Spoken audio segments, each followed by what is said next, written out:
Hi everyone, it's Chris, and today I wanted to talk about the possible dangers of a can-do attitude.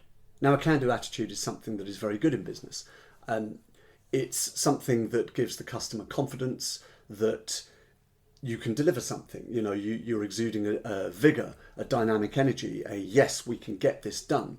But I've seen a lot of companies have problems with over-promising, with over-committing. Can-do attitude is nothing without able to do as well, and able to do is grounded in reality. I think it's easier for startups and entrepreneurships to say yes to anything and then find a way to fulfill it because they're reactive enough to find repurposed workarounds or various ways of doing things.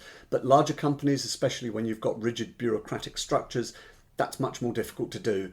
And the number of companies that I've had to work with to help them mitigate these issues is actually quite high. Okay, so can do is great, but it starts falling into the possibility of being toxically positive. Okay, optimism is fine, can do is fine. Just say yes. I'm not as fond of that, because if you just say yes to everything, you will not be able to deliver everything. It's just a fact of life. Okay, so making sure that you set customer expectations, stakeholder expectations, employee expectations correctly is more important than being positive and saying yes, right? If you can't do something, don't promise that you can.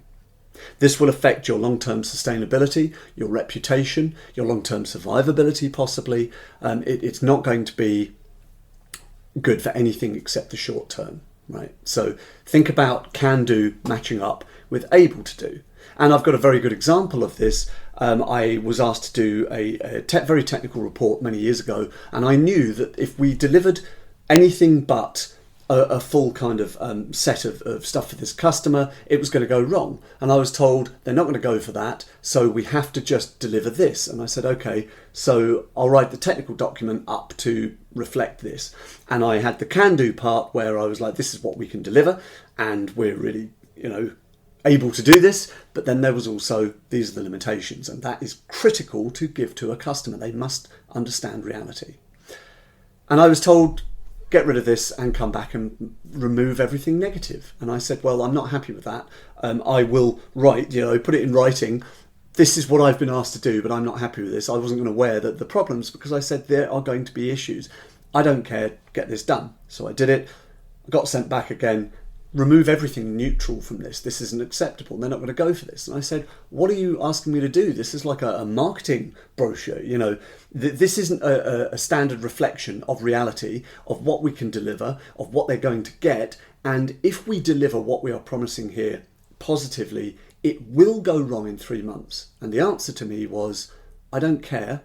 We'll deal with it when it goes wrong. Now, that's not long-term strategy. That's not good reputation building, that's not survivability. That is jumping from short term to short term to short term and not caring about the consequences to company or customer. That is one of the dangers of a can-do attitude. Okay, so it's something to just bear in mind. Be can-do, say yes when you can do it, be positive, but make sure you can fulfill it, because ultimately this is going to affect your relationship with your staff, with all the stakeholders in the task at hand, and with your customers, and that's going to be very important. Okay, so just a few thoughts for today. I hope you enjoyed it. Please leave some comments if you want to discuss it, give me a shout, whatever. But until next time, take care out there.